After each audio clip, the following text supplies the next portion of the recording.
definitely. I mean, but yeah, there was action in North America this weekend. Yeah. Liga MX Liguilla started.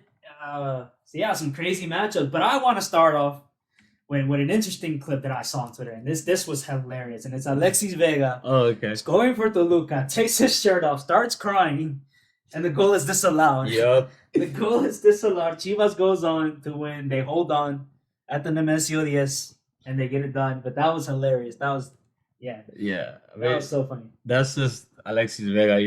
Toluca. He was in Toluca first. He was an amazing player in Toluca. Like, he scored some of the best goals in Liga MX in this past couple of years. And then he goes to Chivas. Everybody knows he's going to shine. Everything's just linked to Europe and stuff like that. Back to Toluca. Great season.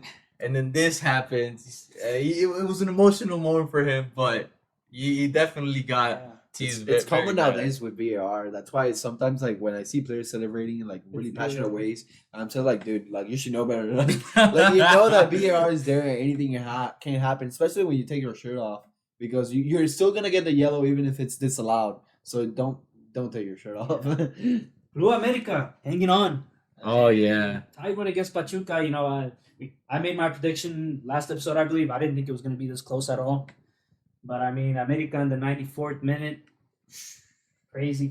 We talked about the rule as well. It's Liga rule. It benefits America here. It does. And it's kind of tough because, like, Pachuca, they had beaten America in the CONCACAF Champions League. And then after that, they had to play the play-in matches. And they had to play the second round of the play-in matches. And then they had to play America. And then, like, they were playing so good against America. And in the second leg as well, it was just so unfortunate that, like, in the dying minutes, Julian Quiñones scores, like, a 94th minute goal. It was, like, it was a goal. But it was just unfortunate, for the Pachuca fans. Yeah, for sure. And there wasn't any point during the series where America was ahead in the score. So it's so, like, I am so against the rule that, if they tie, it's up to how you finish in the table.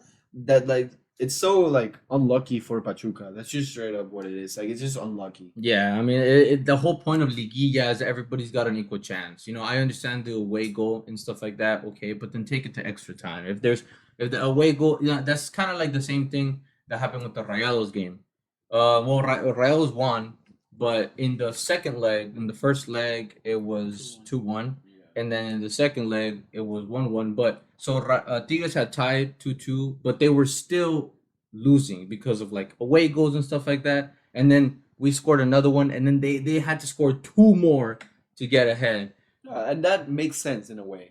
Yeah, but if they would have scored, like, if it would have been 2-1, like the other way around, if it would have been like 2-1 when we're at Volcan, and then Tigres winning 2-1 at El Gigante de Acero, Rayados passes because of posición de tabla. Yeah. So and like, that's cool and all, but, like, where is the football? Where is the extra time? Where is the blood, the sweat, and the tears that the players earn and to take themselves into the next round? Yeah, I understand that the rule is definitely controversial, but you guys feel like, in a way, this makes every league match important? It kind of secures that every team will try their best every single game because they want to make sure that they can get the best finish possible on the table. It does, and it rewards the teams that finish higher in the table. But at the same time, when you go into a playoff format, you know that it's gonna be even. Yeah. Like, because in soccer nowadays, you're not gonna have a blowout in playoffs. Like, it's very rare. Like, all matches are gonna be tied.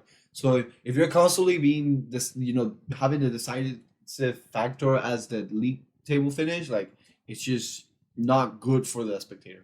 Yeah, so Cruz Azul getting it done against Pumas. Yeah. 4-2 on aggregate. Yeah, some very good stuff there. They just outplayed Pumas.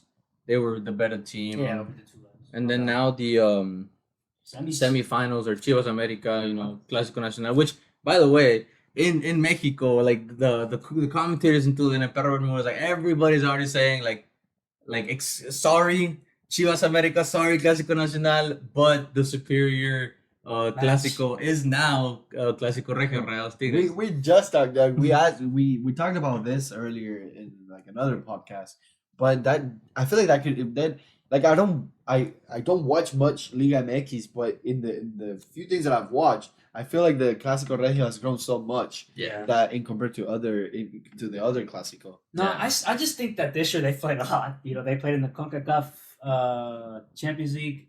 You know, they played in League, and now they're playing again in Liguilla. So they played a lot this year. So I think that definitely has something to do. But you know, the Clásico Nacional is still a Clásico Nacional. You know, it's America Chivas.